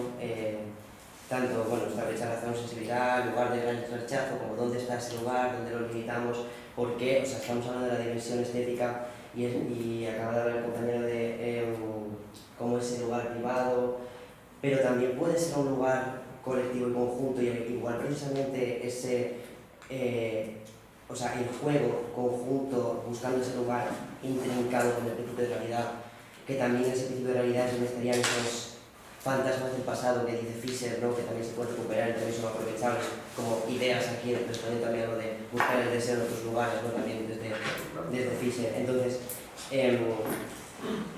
Mi punto era ese, ¿no? O sea, también, yo sé que es también un tema pedagógico y un tema que necesitamos preparar así, pero muchas veces veo, y no sé si esto es como una observación, pero que me preocupa de verdad que esta separación en categorías y en lugares y que remite dimensiones que verdaderamente en nuestra experiencia se viven en algún momento, ¿no? De decir, hostia, esto es belleza o esto es como mi cuerpo se siente bien. Estamos separando mucho, ¿no? Y yo quería reivindicar un poco esa unión, esa intrincación. Esa dimensión de lo colectivo y de las cosas. O sea, tanto de lo colectivo como de las propias categorías que separamos, refiriéndome a esos espacios dentro del principio de realidad para esa dimensión estética que igual, como pregunta, igual no está tan separada de ese mundo. No, claro que no. O sea, quiero decir, claro, o sea, para empezar, en ningún caso para Marcuse esto es una cosa cuyas latencias quepa localizar en el alma de los individuos. Bueno, desde luego no más que en las leyendas, en los mitos que se han conservado, que los pueblos han decidido conservar, ¿no? O sea, donde laten precisamente es el mito de Orfeo, de Narciso, contra la centralidad del mito de Prometeo, de la técnica del progreso, de no sé qué. Y hay siempre una tozudez en los pueblos que hace que pervivan anhelos y pervivan en sus mitos, en sus sueños, en sus narrativas, en sus fábulas, es decir, es en todos los espacios de elaboración colectiva donde perviven, son las realidades a las que hay que escuchar. Y estas son constitutivas también de los mundos y son constitutivas de los pueblos. A ver si va a resultar que la ideología hegemónica en cada momento es la única constitutiva de los mundos de la existencia. Eso, vamos, o sea, que decir, eso sería dar la batalla por perdida de antemano, ¿me explico? O sea, que decir, no es... bueno, perdona. No, sí, o sea, sí, pero aparte de los mitos me refiero sobre todo como a las prácticas culturales asociadas a esos mitos. Claro, pero o sea, esas son las... el espacio artístico, pero el espacio práctico también. Claro. Sí, es que son también constitutivas de la realidad, aunque se trata de realidades negadas, realidades silenciadas, son constitutivas. ¿Y son dimensiones estéticas y espacios de...? Son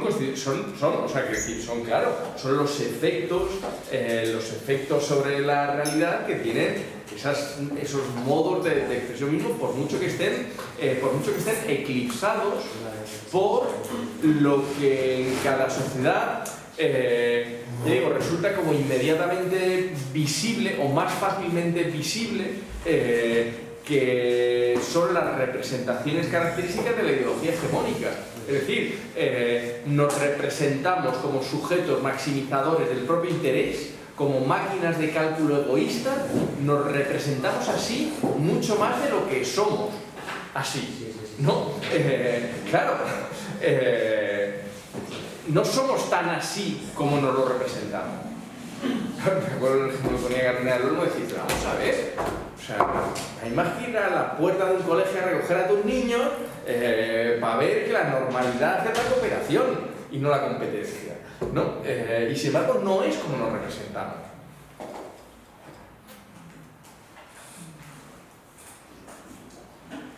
Bueno. Sí. Yo creo que ya tienes clases. Tengo a las 7, pero... Bueno, para descansar. Muchas gracias por venir y nos vemos en la siguiente, que será después de Semana Santa, y la darán Jacques Siraxi y Mario Domínguez sobre Alfred Schroeder. Y bueno, nos vemos.